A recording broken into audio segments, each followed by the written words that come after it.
Irmãos, abra a Bíblia comigo, por gentileza, no Salmo 137. Eu quero ler só os primeiros versículos.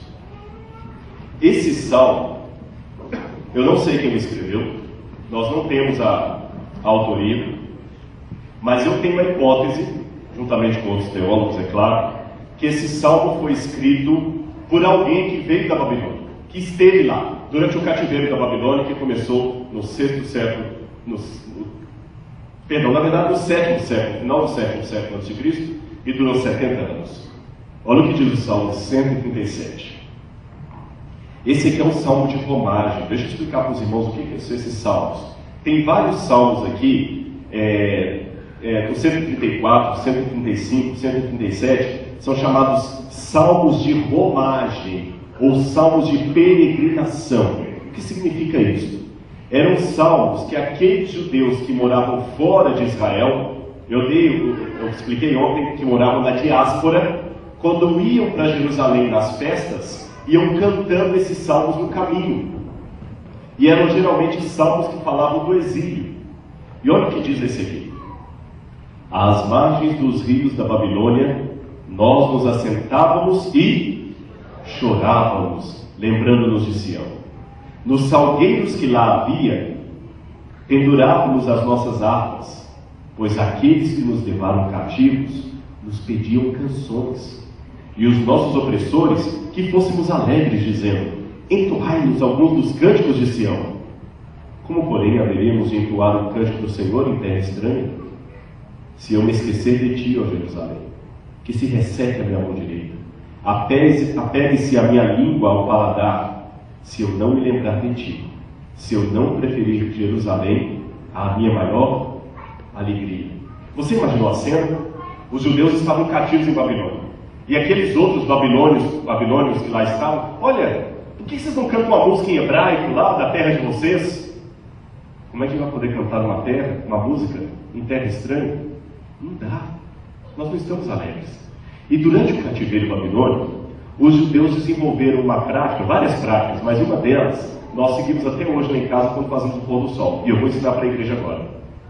Toda vez que os judeus iam começar a guarda do sábado, o pai de família, eles acendiam aquelas velas, que até hoje eles têm aquele costume de acender as velas do Shabat, e ele virava para a família e falava assim: ano que vem, Jerusalém.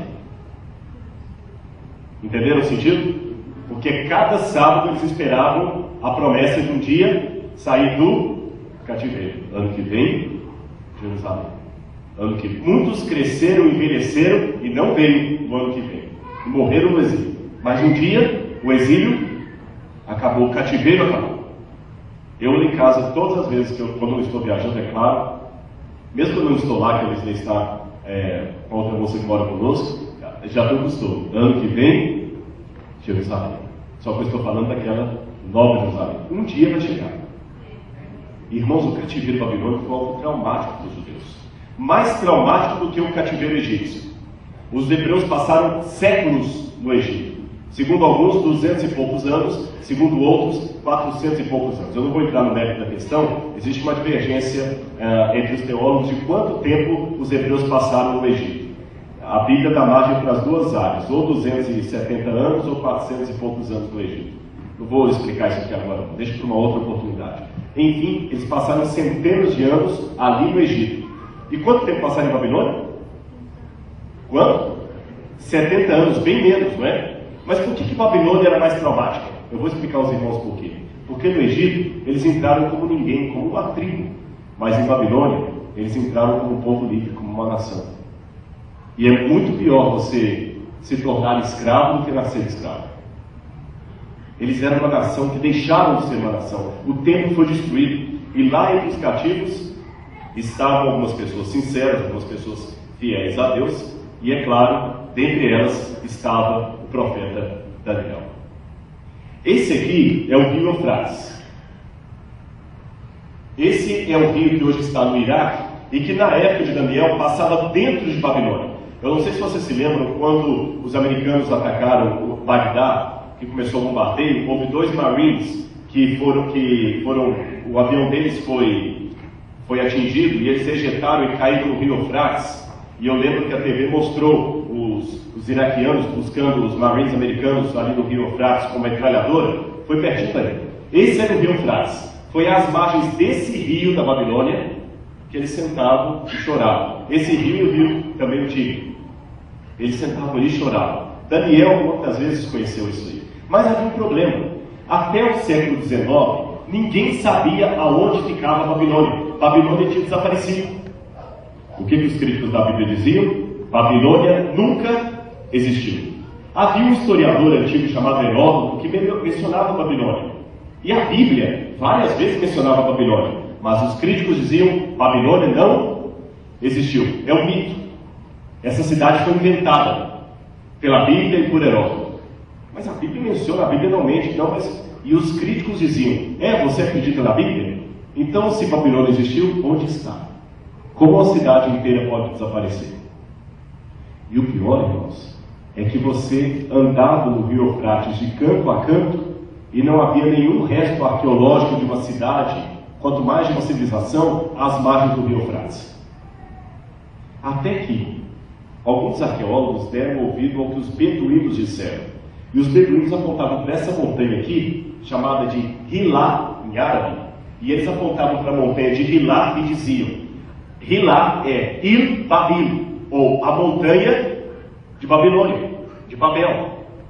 Mas quem que ia dar crédito aos beduínos? Beduínos eram aqueles homens que moravam no deserto, analfabetos. Eu fiquei 15 dias com os beduínos no deserto do Sudão. Interessante que eles não sabiam nem o nome do presidente do país. Mas é interessante que sentado com eles ali, eles contavam a genealogia deles de cor, citando 10, 15, 20, 30 nomes. Aí que eu vi como é que é importante na mentalidade deles decorar a lista dos ancestrais. Alguns arqueólogos deram uma possibilidade dos beduínos estarem certos e começaram a escavar Il-Babil. E o que eles encontraram lá? Os restos da Babilônia. Em Hilayat, Robert Coldwell, foram dois arqueólogos que escavaram lá. Em 1889, em 1899, Robert Coldwell terminou as escavações e provou que esses alicerces eram da antiga Babilônia. 1-0 para a Bíblia. Babilônia existiu. Os críticos estavam errados. Aqui eu tenho a foto de Robert Coldwell, um dos primeiros arqueólogos que escavou as ruínas de Babilônia e encontrou ali estátuas e tudo mais. Mas os críticos... E sabe por que o rio Eufrates não passava mais da Babilônia? Porque o rio Eufrates havia mudado o seu curso.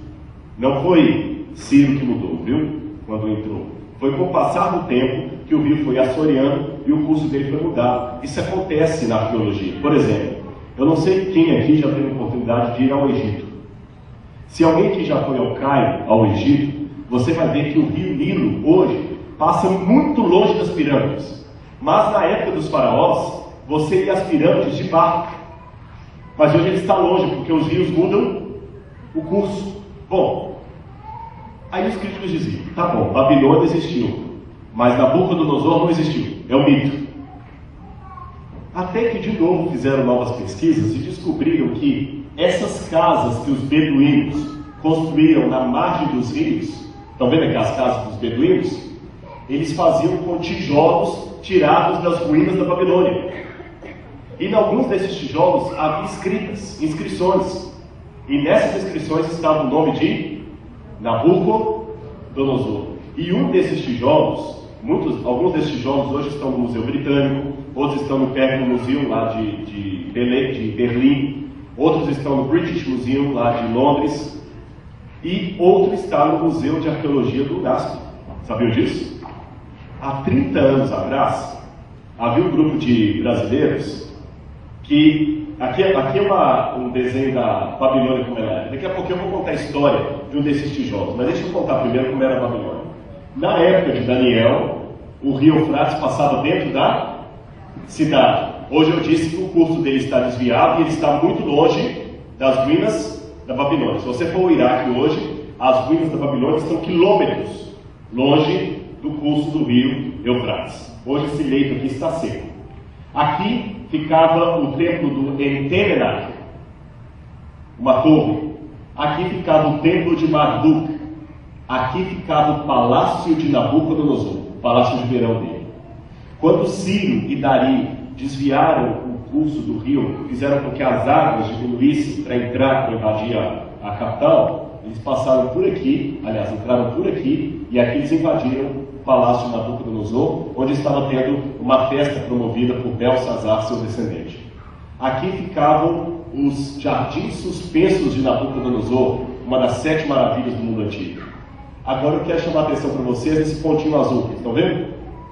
Aqui era a porta de Ishtar, que o pessoal representou aqui. Eu não sei se vocês perceberam, cada ponto aqui do cenário é uma coisa relacionada à arqueologia. Aqui está uma porta da Babilônia, aqui você tem a cruz do Calvário, aqui você tem pirâmides, ali você tem algo imitando as colunas gregas ou romanas, aqui você tem a Arca de Noé. Agora, aqui você tem a porta de Ishtar. Essa era a principal avenida da Babilônia. Aqui entravam as procissões religiosas e caminhavam até aqui para adorar no templo do Enterak ou mais adiante no templo de Marduk. Guarda essa informação que ela vai ser importante. E essa porta chamada Ishtar, olha como é que ela era bonita. Imagina as procissões entrando com as estátuas dos deuses da Babilônia. Daniel, quando foi levado cativo para a Babilônia, ele entrou. Daniel com certeza passou aqui em procissão. Quando Nabucodonosor levou os utensílios da casa de Deus, ele passou por ali. Daniel também. Imagina as multidões entrando ali. Essa porta de Ishtar, ela foi encontrada inteira e reconstruída pedaço por pedaço no Perto Museu lá de Berlim. Se você for hoje a Bagdá, você vai ver uma réplica da porta de Ishtar, uma cópia. A original foi levada para a Alemanha e ela está aqui, ó. Irmãos, é incrível. Esses tijolos nunca foram retocados. Essa é uma cor chamada lápis lazuli, que está aqui desde a época de Nabucodonosor. Nunca foi retocada. Pelo tamanho das pessoas, ela está no tamanho menor que o original, mas foi reconstruída com os tijolos originais da Babilônia. Eles levaram para lá. Aqui é um outro pedaço da porta de Ishtar, que está lá na Turquia. Eu não posso tirar foto comigo junto não, mas é porque a Elisnê só tirou essa aqui. Aí não teve jeito. Aqui, eu vou contar por quê. A gente estava lá na Turquia, a gente teve menos de 1 hora para visitar esse museu. Foi uma correria tremenda. E só nós que fomos lá sozinhos, eu sem falar turco, a gente conseguiu achar um museu de arqueologia, e aí eu pude tirar essa foto rápida aqui de algumas coisas que me interessaram. Esse aqui é o símbolo da Babilônia. Olha aqui, está um pouco desgastado, mas são tijolos originais. E me chamou a atenção uma coisa. Em Daniel capítulo 7, 4 animais são vistos por Daniel. Cada um deles representando uma civilização. E qual foi o primeiro animal que aparece no sonho de Daniel? Um leão. Como é que era esse leão? Com asas. E o leão com asas era símbolo da Babilônia. Agora você sabe por quê? O símbolo da Babilônia é um leão com asas. Isso aqui são asas. Por isso que Daniel no sonho viu um leão com asas. Agora, esses cilindros que eu fotografei aqui me chamaram a atenção pelo seguinte. Nesses cilindros, você tem uma lista de homens que Nabucodonosor colocou para trabalhar com ele. A lista dizendo que Nabucodonosor, no período do governo dele, ficou com medo de perder o trono dele. Então ele reservou apenas 50 homens para trabalhar em seu séquito real. Só 50. E na lista desses 50 aparece esse aqui, ó. Eu, Nabucodonosor, que é a tradução de um daqueles cilindros, ordenei os seguintes oficiais em exercício de suas funções para serem promovidos em meu séquito oficial. Com Macheno, eu não consegui traduzir essa palavra Macheno. É uma palavra rara, no acadiano, a gente não sabe a tradução. Como oficial, Nebuzaradan, chefe de cozinha. Nebuzaradan, o escudeiro-chefe. Aí vai dando outro nome, outro nome, outro nome. Aí lá embaixo aparece Mushalim Marduk, que parece com Mesaque. Ardi Nabu, que parece com Abednego. Hananu, que parece com Ananias. Provavelmente é uma referência aos 3 companheiros de Daniel. Como é que eu deduzo isso? Mas está bem diferente da Bíblia, pastor, é claro. Você pegar, por exemplo, o nome do meu amigo William. William, em inglês, William, certinho. Em português, vira como? Guilherme. Em alemão, Wilhelm. Por isso que o pessoal fala Guilherme. Wilhelm em alemão, Williams em inglês, William, Guilherme. Olha como é que o nome, quando muda de idioma, muda bastante a pronúncia. A Bíblia fala Abednego, porque no hebraico é Ebed-nego. Ebed significa servo, escravo. Ardi é servo em acadiano. Ardi Nahu, ou Abednego, é o companheiro de Daniel. É aquele amigo de Daniel. E interessante que o nome de Daniel não aparece na lista. E quando você vê Daniel capítulo 3, a fornalha ardente, realmente Daniel, por alguma razão, não estava ali. Bom, continuando aqui, a porta de estátua novamente. Esse aqui é o dragão Marduk, que fica lá na porta de estátua. Há 30 anos atrás, eu comecei a contar a história para vocês, vários brasileiros trabalhavam no Iraque em construção civil. E um brasileiro lá do Espírito Santo fez amizade com um soldado quando ele visitava as ruínas da Babilônia. Falaram de futebol, é claro. Claro, brasileiro. E quando ele estava voltando para o Brasil, ele virou para o soldado e falou assim: olha, meu amigo, deixa eu levar uma pedra daqui da Babilônia, como um souvenir, um regalo, né, um presente. Ah, tá bom, pode levar o que você quer.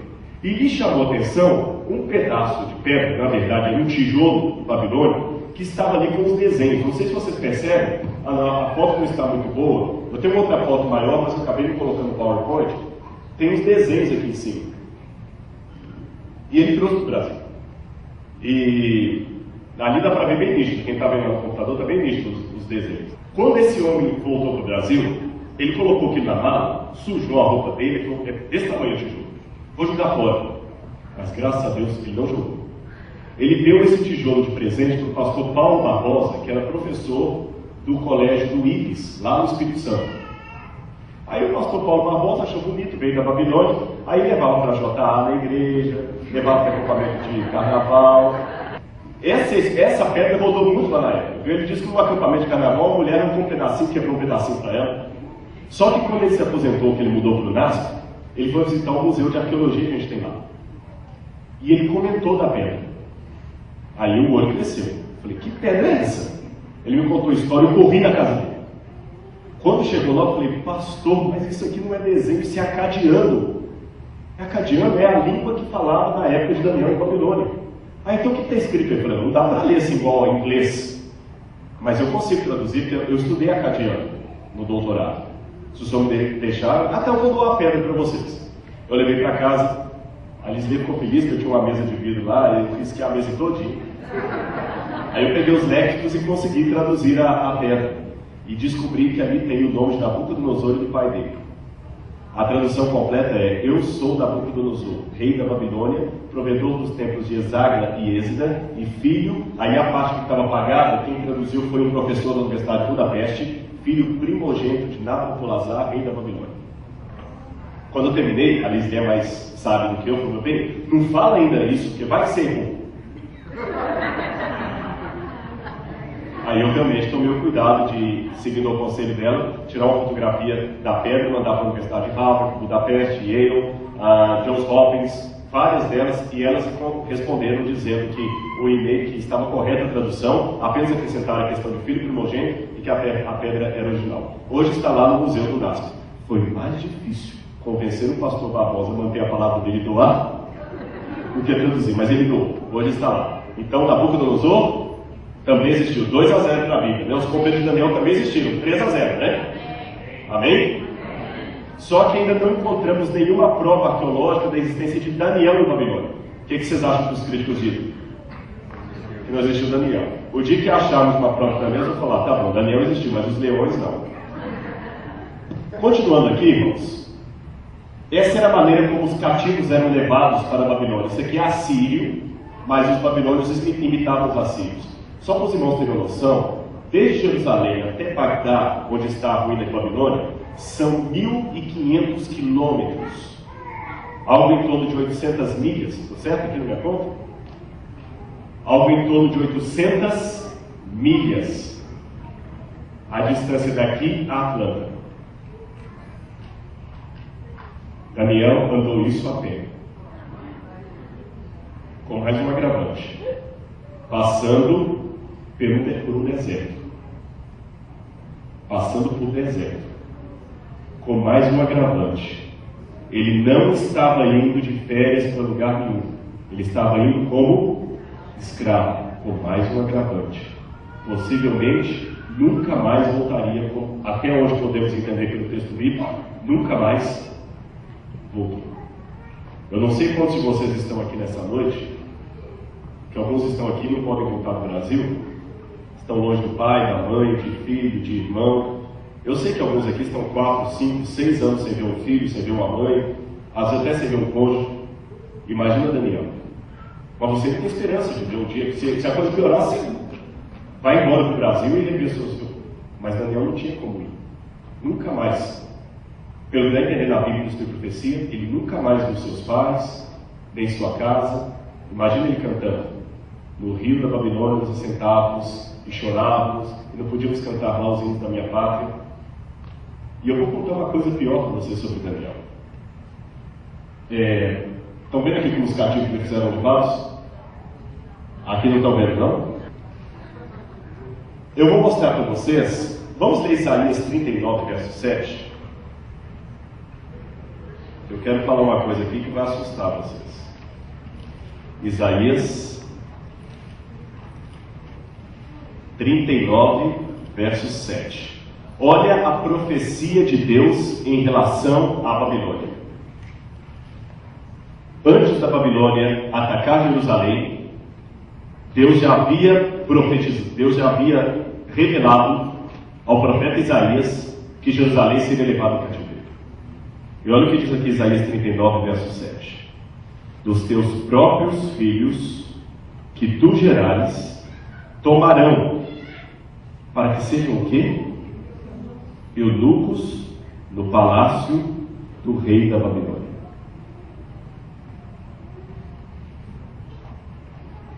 Eu não vou poder afirmar, o que eu vou afirmar agora, eu não posso dar 100% de certeza.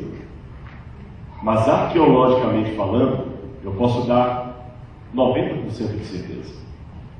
10% de eu estar errado e 90% de eu estar certo. A arqueologia nos revela que os assírios, e por extensão os babilônios, castravam os jovens quando iam trabalhar para o rei, para que eles não constituíssem família e servissem apenas ao rei. Não pensassem em relação sexual, nem em constituir família. Porque não era interessante para o rei estar cercado de pessoas estrangeiras, principalmente pessoas de sangue real, que podiam dar descendência e voltar para ocupar o cargo. Então eles castravam esses jovens que iam trabalhar para o rei. E Daniel foi levado cativo. E a profecia diz que eles seriam eunucos. E quem cuidou de Daniel e seus companheiros quando ele chegou em Babilônia? Quem cuidou? O chefe de quê? Dos eunucos. Irmãos, há 90% de possibilidade. Eu não estou sendo dogmático, perceberam? Eu não estou sendo dogmático. Mas as evidências apontam 90% de probabilidade que Daniel tenha sofrido algum tipo de mutilação e se tornado eunuco. Você já pensou o que é isso? Onde é que estava Deus?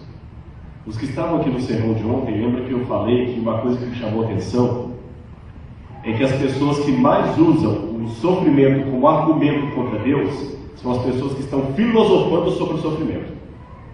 Aqueles filósofos europeus que estão ganhando em euro, né, que estão com a casa bonita, com lareira, com o carrinho na porta, esses sentam na sua biblioteca, pensam na dor e no sofrimento e concluem: Deus não existe. Em contrapartida, eu vou para a Etiópia, onde tem gente morrendo de fome, e eles estão falando: Deus existe. Isso me chama a atenção. Daniel tinha todas as razões humanas para romper com Deus. Quem está numa boa, rompe com Deus por quê? Porque eu estava atrasado para o trabalho, meu carro furou o pneu, na hora que eu estava saindo, meu chefe me deu uma bronca. Se Deus existisse, ele não deixava furar o pneu do meu carro. Eu estava chateado porque eu estava na loja hoje, procurei uma camisa no Clearance com o meu número e não achei. Deus não existe. Se ele existisse, ele me deixaria eu achar uma camisa. E as pessoas que estão de fato sofrendo estão agarrando-se com Deus. Isso me chama muito a atenção. Daniel estava ali, no cativeiro. A situação psicológica deles, irmãos, era diferente. Daniel estava aguardando pelo reino, mas Daniel estava aguardando pelo reino no exílio. E coloque uma coisa na cabeça de vocês: esperar pelo reino no exílio é diferente de esperar pelo reino em casa. Esperar pelo lar, fora do lar, é diferente. Daniel estava em Babilônia, mas sabia que ali não era o seu lar. Tem uma parte também no capítulo 3 de Daniel. Lembra que eu falei para vocês que Nabucodonosor ficou tenso? Um daqueles tabletes que eu achei lá na Turquia, que eu mostrei para vocês a foto, traz essa história aí, mano. Nabucodonosor degolou muitos de seus soldados. Sua própria mão capturou seus inimigos. Isso aconteceu em dezembro de 594, 10 anos depois do reinado de Nabucodonosor.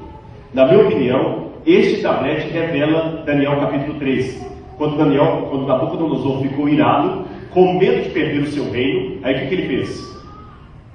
Sancionou alguns para trabalharem com ele, e o que mais? O que mais que ele fez, gente? Capítulo 3 de Daniel. O que Nabucodonosor fez? Ergueu uma estátua e ordenou o quê? Que todos adorassem a estátua dele. É lógico que ele estava também convencido por aqueles outros lá que queriam entregar os companheiros de Daniel. É interessante que a Bíblia fala que a estátua de Nabucodonosor, ela tinha 60 côvados por 6. Isso dá mais ou menos 30 metros por 3. Quem mexe com construção aí vai me ajudar agora. Essa estátua é muito fina. Imagina, 30 metros de altura por 3 de largura. O que vocês acham que a gente pode concluir? Não dava para ser uma estátua, deixa eu mostrar aqui, não dava para ser assim. Concordam comigo? Ela era muito fina. Eu lamento dizer que aquele desenho da história da Bíblia não está muito coerente. A estátua, 3 metros por 30, é mais provável que essa estátua de Nabucodonosor fosse não uma estátua completa como essa do Egito aqui, mas fosse talvez um obelisco. É provável que fosse um obelisco, e lá no ponto, porque tem gente que pensa que ele construiu uma estátua igualzinha que ele viu no sonho, mas nem a Bíblia, nem a Ellen White dizem isso. É uma dedução. Aí que ele fez um igualzinho lá, né? Não, é estranho, ela é muito fina para... É mais provável que ele tenha feito um obelisco e lá na ponta tenha colocado a cabeça dele, do deus Marduk, de ouro. É provável. Eu não sei se o obelisco era todo de ouro ou se só alguns emblemas colocados nele seriam de ouro, porque a Bíblia fala que a estátua era de ouro. É difícil dizer. Mas todos deveriam prostrar. E quem não se prostrasse seria lançado na fornalha ardente. Uma possibilidade é que essa estátua tenha sido colocada aqui. Então imagina, Nabucodonosor mandou entrar por aqui toda a multidão e subir até aqui na planície de Dura. Alguns pensam que aqui seria a planície de Dura e aqui adorar a imagem que ele havia erguido. Aqui é uma maquete do que eles encontraram e ali Nabucodonosor queria que todos fossem adorar a sua imagem. Bom, 3 companheiros de Daniel recusaram adorar a imagem do rei. E em Daniel capítulo 3, nós temos aqui uma coisa que os críticos pegam contra a Bíblia. Abra a Bíblia comigo em Daniel capítulo 3. Vocês conhecem a história? Em Daniel capítulo 3, é dito assim. Vamos ler aqui o verso...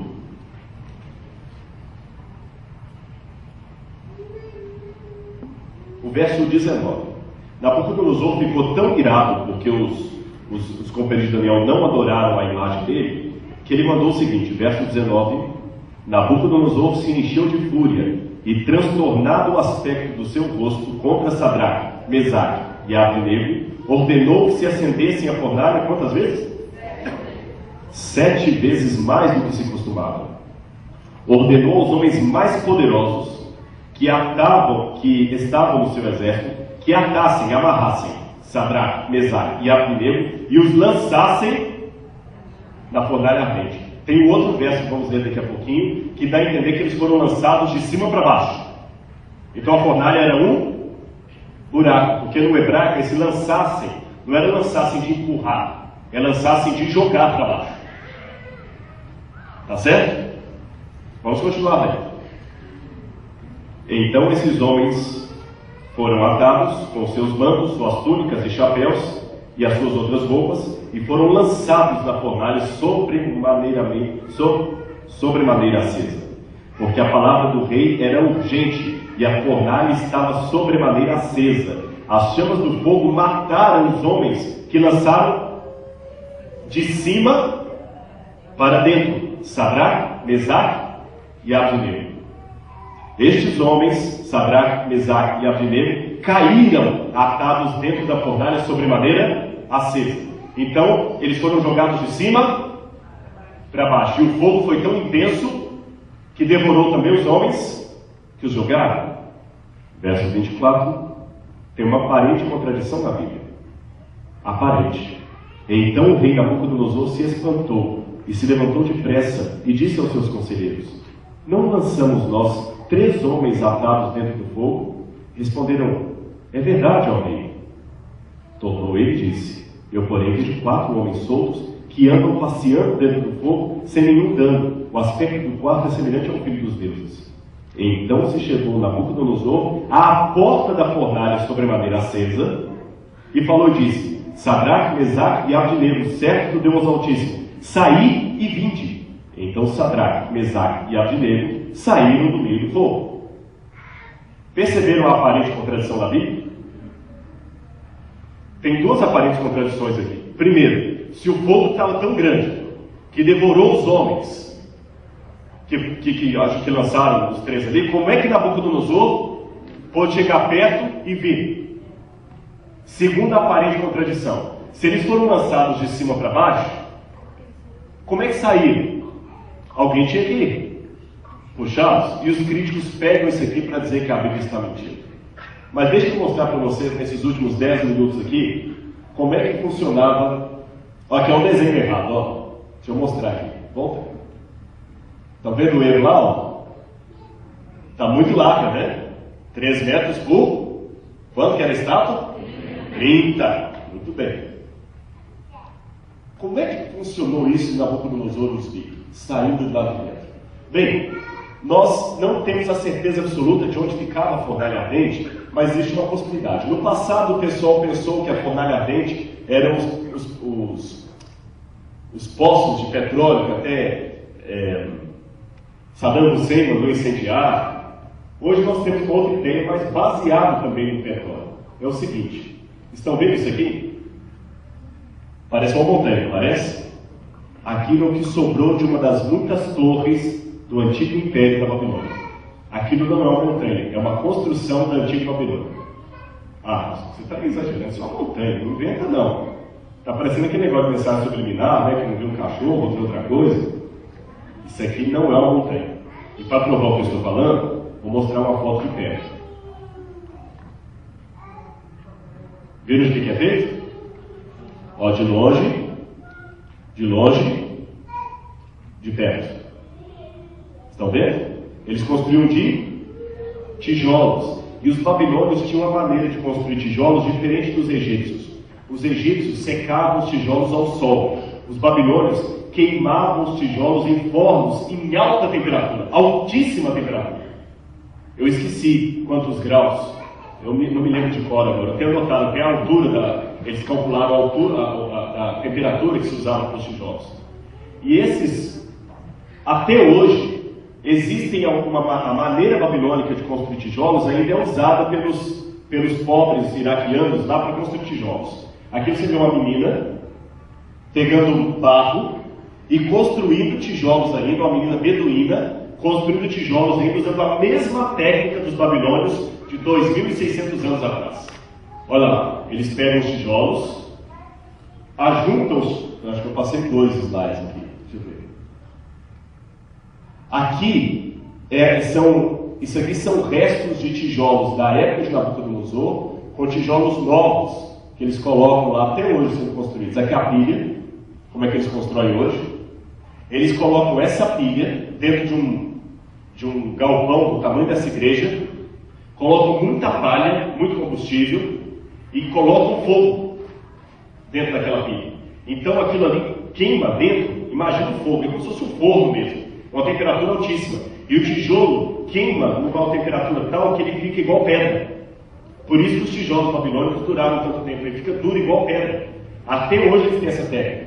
E a arqueologia descobriu, viu a foto que eu mostrei anteriormente, restos de tijolos empilhados que foram escavados da época de Nabucodonosor.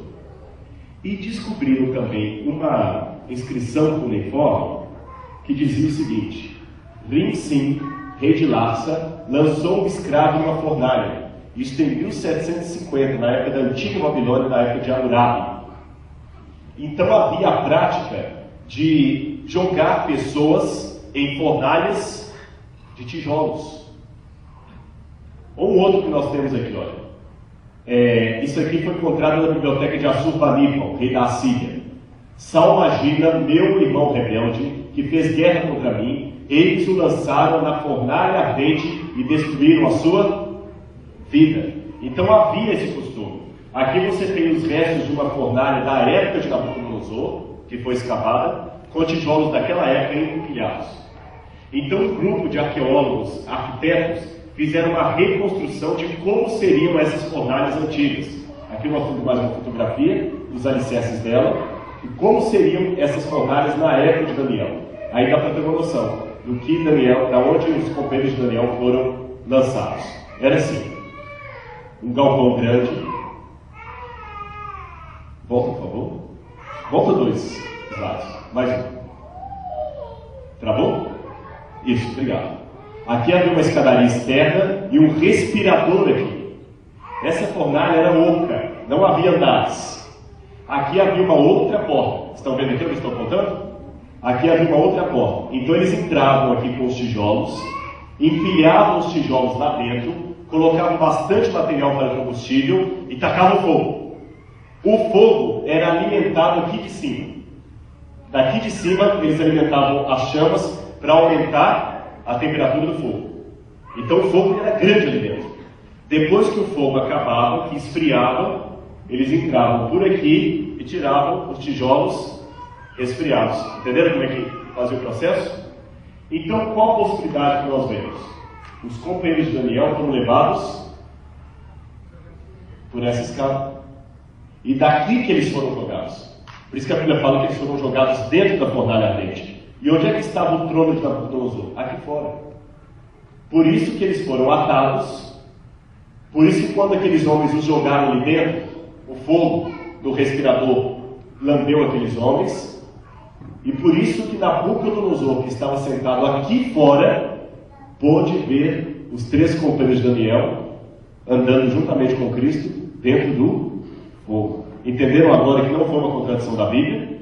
Os companheiros de Daniel foram jogados daqui do alto para dentro, e Nabucodonosor daqui os viu caminhando e falou: saiam Sadraque, Mesaque e Abednego. Agora o mais importante é que eles não estavam sozinhos. Jesus estava com eles. E eu quero deixar 2 conclusões dessa história de Daniel e Babilônia para você refletir. A primeira delas. 3 conclusões que eu permito. A primeira delas. Lembre-se que aonde quer que você esteja, ainda que seja uma fornalha ardente, você e Jesus serão a maioria. A maioria esmagadora. Segunda conclusão. Você já notou que o livro de Daniel tem uma coisa que me chama a atenção. O livro de Daniel é o livro menos preconceituoso que um judeu poderia escrever. O livro de Daniel me mostra que o povo de Deus é maior do que o povo visível de Deus. A igreja de Deus é essa igreja adventista, mas ela é maior do que a igreja adventista. Porque ela é feita dos sinceros que estão aqui e da grande maioria dos sinceros que estão fora da igreja. E o livro de Daniel me mostra isso. Como, pastor? Eu explico. Os melhores protagonistas do livro, os heróis do livro, são na sua maioria não judeus. O chefe da cozinha que ajuda Daniel, não judeu. O chefe dos eunucos que ajuda Daniel, não judeu. O chefe da guarda que ajuda Daniel, não judeu. Dario e Ciro que vem para libertar, também não judeus. Nabucodonosor que se converte, não judeu. É o livro que mostra mais pessoas não judias sendo usadas por Deus, mostrando que existe gente de Deus lá fora. Por isso que eu entendo o Apocalipse quando diz: sai delas, Babilônia, povo meu, é povo dele. Agora eu aprendo com isso também uma outra lição. Daniel devia ser gente boa, né? Não deveria? Porque todo mundo gostava de Daniel. Isso não significa que ele não teve oposição. Tramaram contra ele, tiveram eu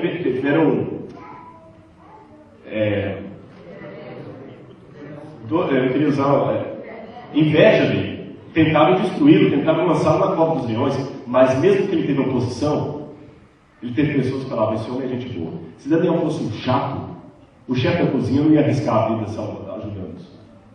Isso me dá uma lição, que eu já falei ontem, que tenho vontade de escrever um livro ou um artigo sobre isso.